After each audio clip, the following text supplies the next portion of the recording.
নমস্কার বন্ধুরা, আজ আপনাদের শোনাবো আজও একটি দেশের কথা, যে দেশের আয়তন মাত্র 550 বর্গমিটার, নেই কোনো মাটি, আর জনসংখ্যা মাত্র 27।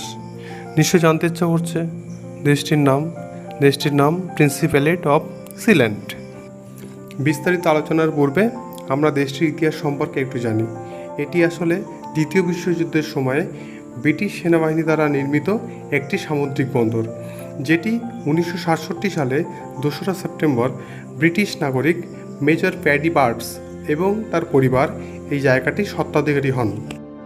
দেশটির অবস্থান ইংল্যান্ড উত্তর সাগরের উপকূল থেকে 10 কিলোমিটার সমুদ্রের ভিতরে। দেশটি সমুদ্রের মাঝে দুটি বড় বড় ইস্পাতের পাইপের উপর অবস্থান করছে এবং দেশটিতে কোনো মাটি নেই। দেশটির রাজা হলেন রায়বার্টস আর রানী প্রিন্সেস জুয়াল। দেশটির একটি পতাকা ও নিজস্ব মুদ্রা আছে। সিল্যান্ডের আইন ব্যবস্থা সিল্যান্ড বার্ডস পরিবার দ্বারা পরিচালিত হয়। 2006 সালে বৈদ্যুতিক শর্ট সার্কিট থেকে আগুন লাগে, তার ফলে ব্যাপক ক্ষয়ক্ষতি হয়।